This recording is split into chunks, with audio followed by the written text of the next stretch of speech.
again. We are going live from the Romford Film Festival for our little discussions about the films we're showing. I am joined by, I am terrible with names, so I'm going to let you say your name for me, please. Susana? That's all right then, that's all right. And your movie is Hikikomori. Hikikomori, right. Hikikomori. Hikikomori. That one.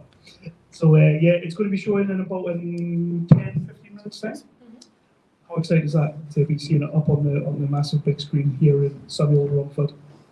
I'm nervous. It's the first time I watch my short film abroad, and it's the first time that my brother gets to watch it, and my brother is in the short film, so I'm very excited. Yeah, my husband, my brother, his colleagues. Yeah. So tell our viewers and people at home who are watching this a little bit about the movie. Well, the movie is about a girl that Hikikomori is a term, it's a syndrome that only exists almost only in Japan. It's about people, mostly boys, that avoid going outside their houses or outside their rooms. And they spend years and years without going out their rooms. And this particular girl is like, okay, I'm going to be in a Hikikomori because I refuse to be with anyone else, my family. But then the pandemic hits, and everyone is in Hikikomori, and she's no longer special. Yeah, it's one of those things, isn't it, that we learn during lockdown and during the pandemic that I do a lot of YouTube videos and I do a lot of YouTube things and all that, but all of a sudden it's all I could do. So I kind of didn't want to do it anymore, and everybody was now doing it, which is kind of one of the themes of your movie. So how exactly did you go about making this movie during the lockdown? Well, Hikikomori exists because the public television offered Basque filmmakers to develop an idea, to produce an idea about COVID. Yeah. It had to be a short film, 10 minutes duration. Yeah? Yeah. And we got selected among other 7 projects, and it had to be done in 3 months. During the pandemic, I had COVID while writing the script, really, and all the auditions, rehearsal had to be via video call, and we had to film it in 2020, and it was a challenge. And nowadays, everyone's tired of talking about the COVID. It's a short film about the pandemic, and we all want to forget about the pandemic. No? It's one of the good things about the festival that we've got here. We do have quite a few pandemic movies, quite a few lockdown movies, but we have a good selection of actually really good pandemic movies, and people don't mind watching them ones, so don't worry. Yeah, what's the one, I can't remember the title, about the girl who's making a YouTube vlog? The Veil of Isolation. Yeah. James is in the crowd somewhere. He's going to be coming up soon. It's a great film, but so where did the whole germ of it come from, the idea of it come from? Obviously you're in lockdown, but was it just because you'd heard about the Hikikomori? Well, the original idea is Borja, the director, Borja Crespo. He's a fan of the Japan culture, the otaku and comics, and he told me, well, Hikikomori would be glad to be during lockdown. Yeah. He wouldn't, or she wouldn't care.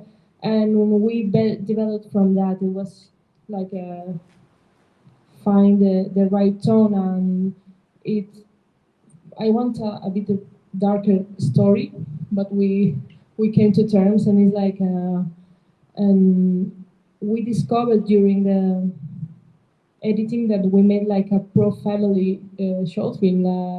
For me, it's like a homage for siblings. Yeah. Homage. So. Because being trapped with your family could be, even if you love them, could be very hard, and it's a negotiation for both parts.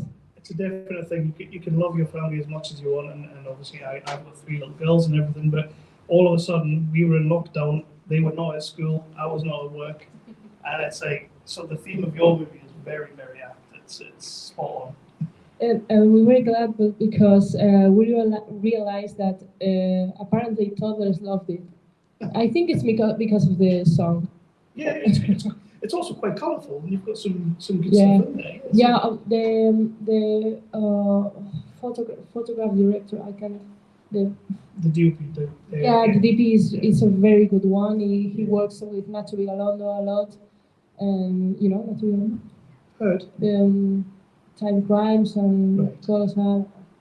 You know the girl who composed the music has won 2 Goyas. You know, it's like the most important film prize in Spain. Very nice.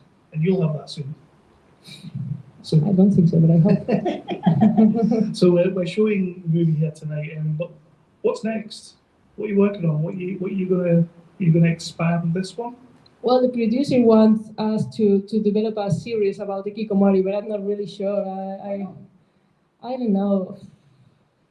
Drained. Lack of confidence. I don't know, because I think like it's the director's idea. It's like I wrote the script, but I don't know. I'm not sure. Let's see. Well, I'm looking forward to seeing it. Well, I've seen it, but I'm looking forward to everybody seeing it on the big screen out there, and I'm looking forward to you guys getting a chance and doing a Q&A afterwards as well, aren't you? Yeah. Yeah. I'm a bit nervous. Why? Because I haven't been in London since 2013, and like, what if I'm nervous and I can't speak? I don't know. Most of the guys on here can't speak very well, so don't worry about it. But no, thank you for doing this. But we keep this nice and short, because we have to get in there and you need to see this movie on the big screen with a nice British audience. And I'm really chuffed that you guys got this done, and I'm really glad you submitted it to the festival. Yeah, I'm glad to be here. Yeah. And the drink, the Hikikomori drink, is like so cool. I've not tried it yet because I'm not really a cocktails person, but I definitely will be. Sure. Thank you. It's awesome. Russell. Yes. Whalley? Yep. Cute little buggers. Cute little bunnies. Yeah, so your movie is Hill. It's not been shown yet, has it? It's tomorrow. It hasn't been shown here. Right. We played at a couple places. Like we played in LA about 2 weeks ago, and it won Best Comedy Horror, which was really cool. As it should. Yeah, it was really good. So yeah, we play at 10 a.m. in the morning tomorrow. So hopefully everybody has a nice quick breakfast and gets their bums down and gets to see I have to say as well, you're showing alongside, I believe it's Crappy Christmas. If you haven't seen Crappy Christmas, I have not seen it. Be there. That is a treat. That is an absolute treat. Can't wait. So for the folks who are watching at home or watching this on the repeat, tell the people, because I don't think I could do this film justice, what Hell on Cotton Hill is about. All right, so if I'm being like a bougie filmmaker, I'd be like, well, the theme, it's about the environmentalism and the destruction of the environment for animals, and how humans go in and screw everything up. However, it's just like a revenge piece for fluffy bunny rabbits puppeteered by me and my friends that kill humans that go into their mountain range. So yeah, it's pretty cool. Like it was fun. I think sometimes we for the selection and everything for the festival, we watch a good 250 to 300 movies, and then when you come across something like your show, yeah, it's a nice refreshing break from all the darkness. Yeah, well, I've done a bit of judging for a couple of film festivals myself, and I'm like, whenever there's like a crazy comedy that comes up, and then you watch like a buttload of dramas in a row, you're just like, all right, yeah, like I thought, I kind of want to do something like that, yeah, just a pure crowd pleaser.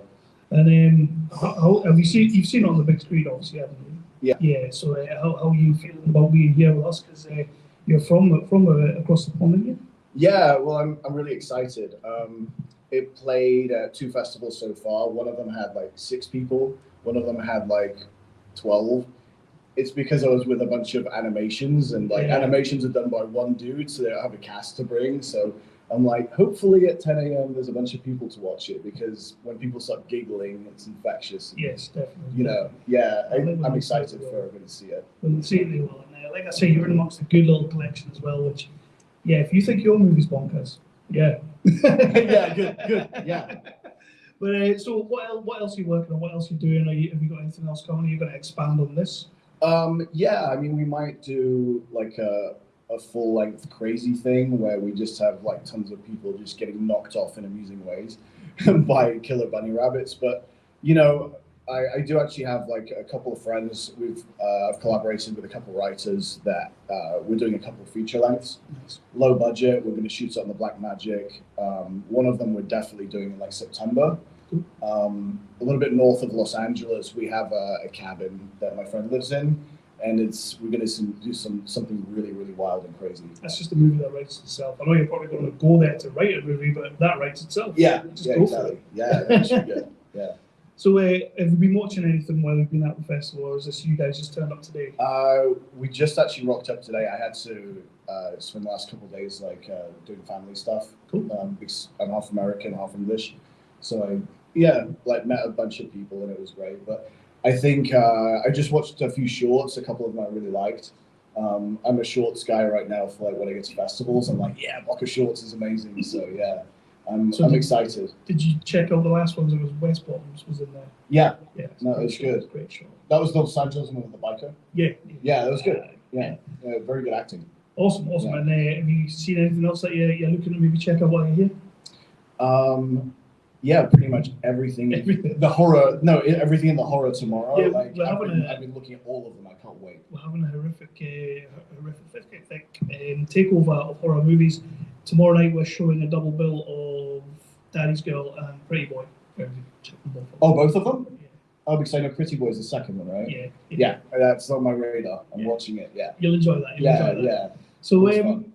I want you to give people the elevator pitch of why they should check out Hell on Cotton Hill, and then we'll wrap it.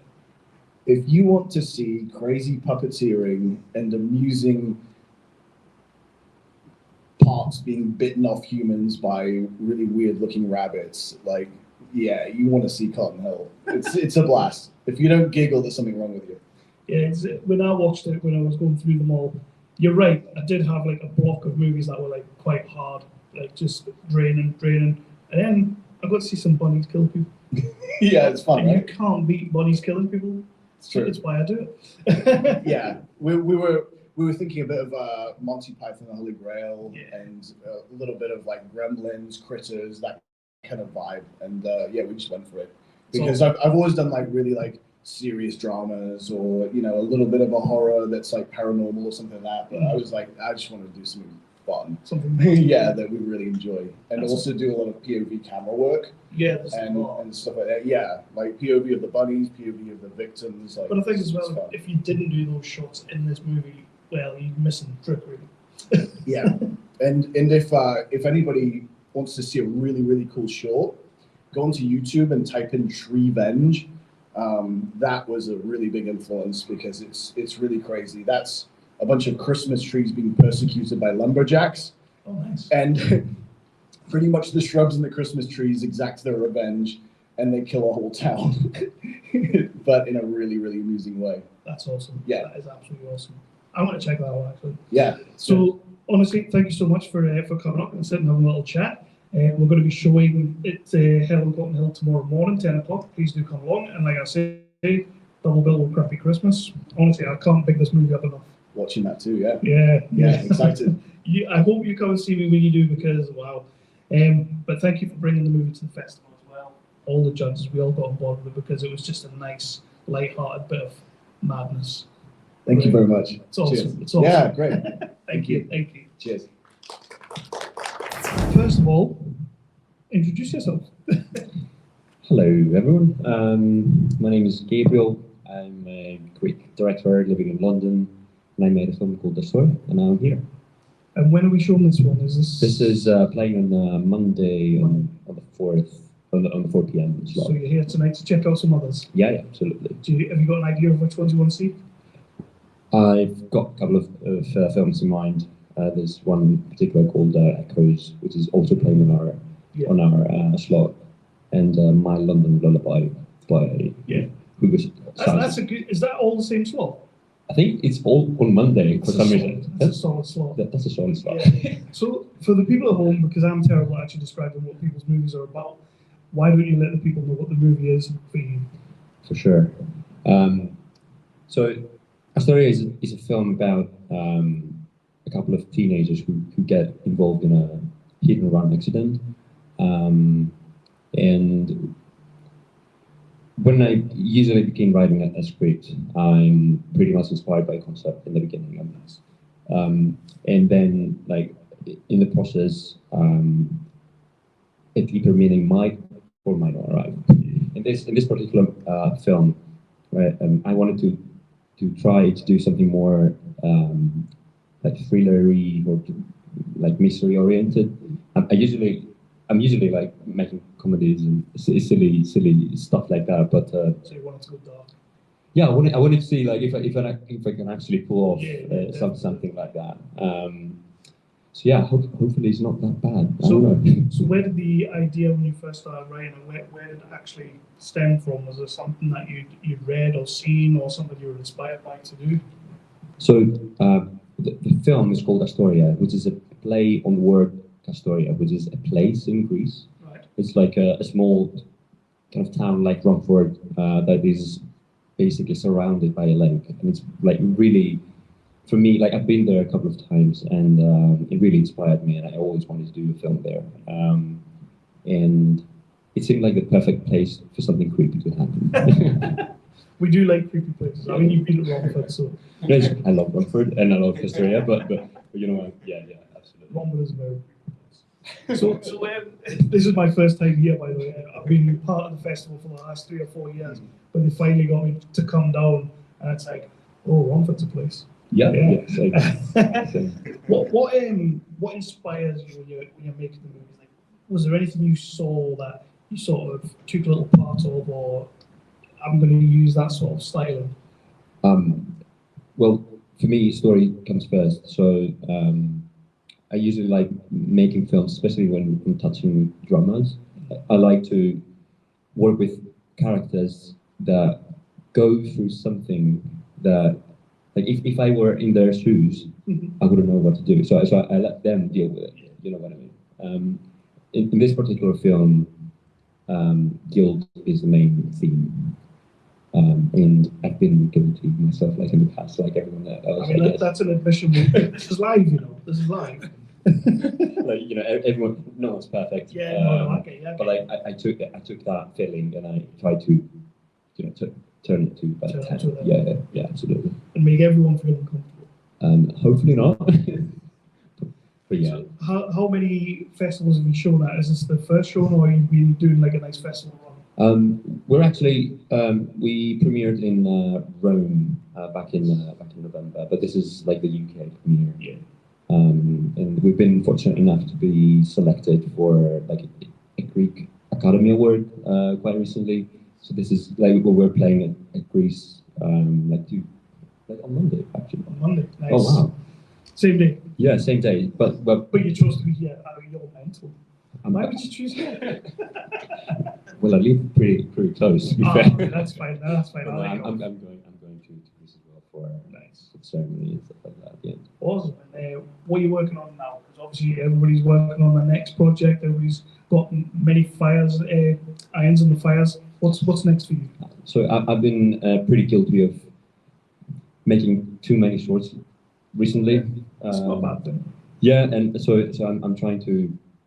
I did a short called Curiosa, which is beginning its festival run pretty soon with a nice producer. But I'm actually developing my first feature at the moment, trying to see if I can actually pull off telling a. Well, if you can pull off a short, it's just an extended short, so you'll be fine. Hopefully. And you know what, I'm going to start wrapping it up there, but do me a favor and tell people watching why they should come on Monday and why they should check out your movie and how awesome it is. Well, that's a very good question. You should come on Monday because our slot is pretty good.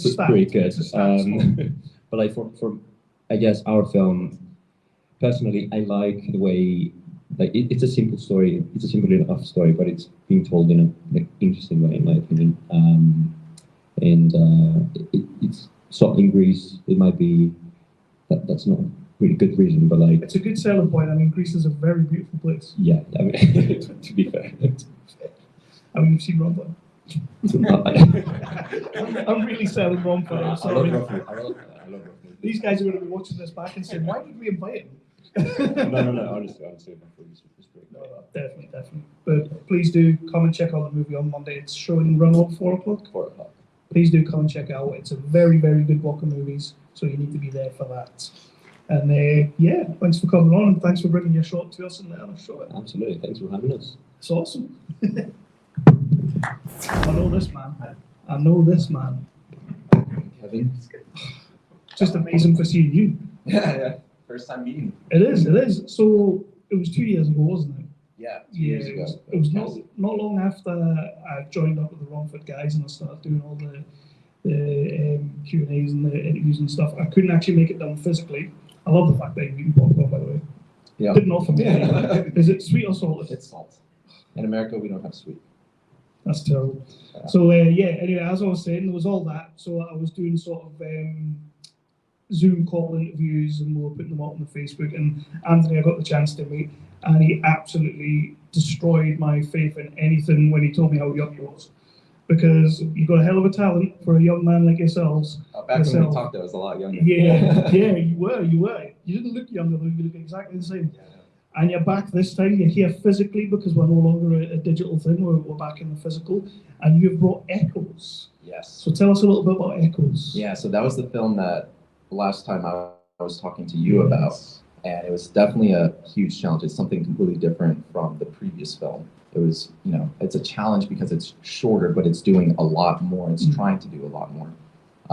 And it's a film about a man trapped within a distortion in time, with a fragmented memory when he comes into contact with a woman who reveals the truth about him. So there was a lot to do, and it was during COVID too, so we had a lot of issues, and as did everyone.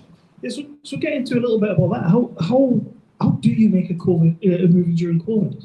Well, there are infinite amount of ways, right? Like everyone found a way. Yeah. Everyone did great.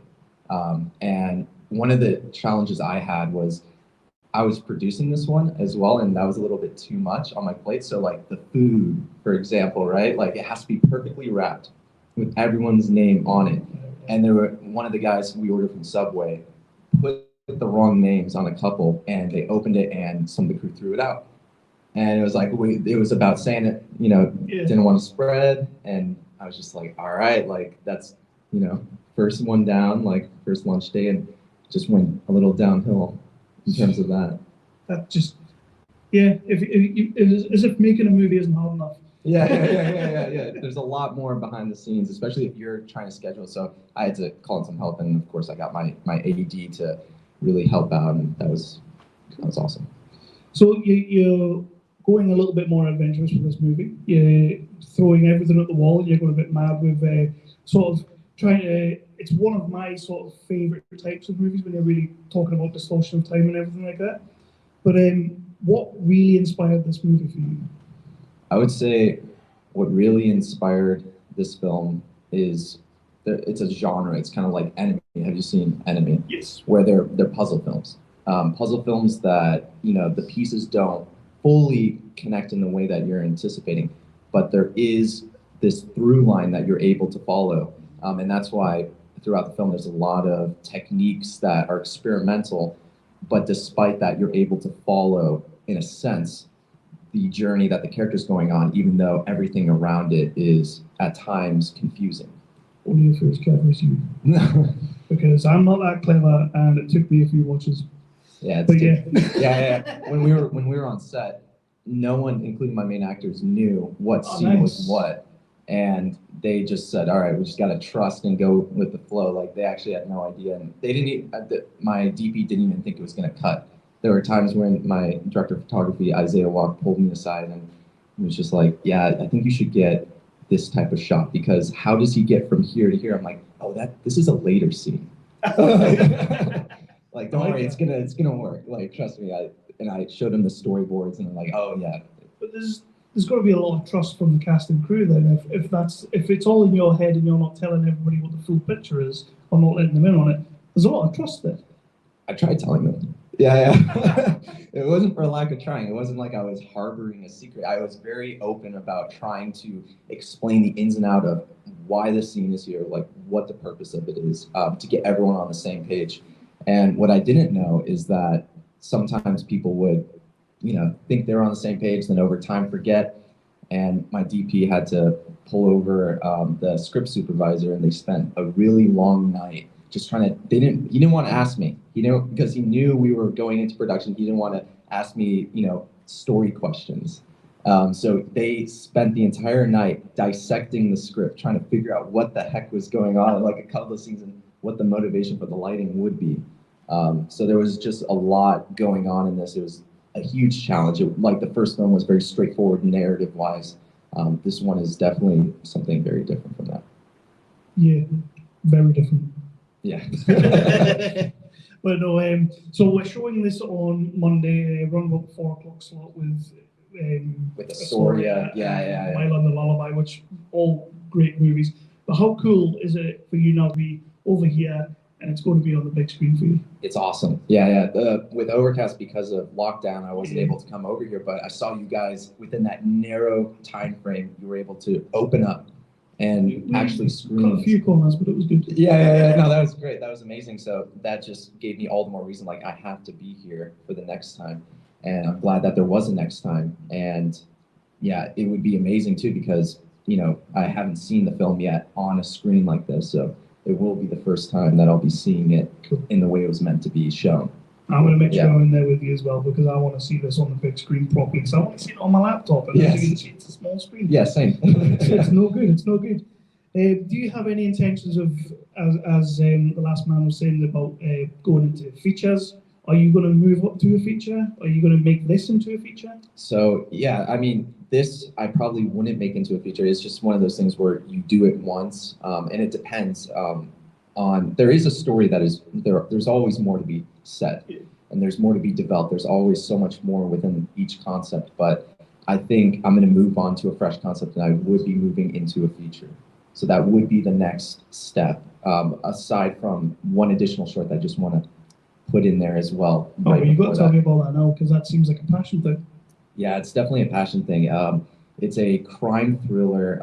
It's about a highly skilled contract killer, and it's a completely different genre, and it's something where I really want to play around with makeup and doing a different type of story, something that is more gritty and kind of down to earth. Yeah. Well, Anthony, thank you so much for bringing this movie over, and thank you so much for coming over. Yeah. It's awesome to be here. It's like when I was doing that Zoom call with you all those 3 years ago, didn't imagine I'd be here sitting with you. Yeah. So this is awesome. This is awesome, and this is what it's all about. Yeah, this is what it's all about, and I appreciate you hosting all this, driving all the way down here. It was the train, but the train's worse. Oh, that's right. The train's worse. It's full of sweaty people. Yeah. So as I've noticed. No. So do me a quick favor. Tell the people why they should come check out Echoes and why they should come and see your film. I think people should come down, not just for Echoes, but for everything, including Astoria, like just mystery thriller films. Like that is just really cool. There's not a lot of festivals. Like there is a type of film a lot of festivals do program, and it. I think the genre festivals, like it's lacking in around the world. I think it would be really cool because you're not going to get these types of films in other festivals, just because the subject matter and everything isn't,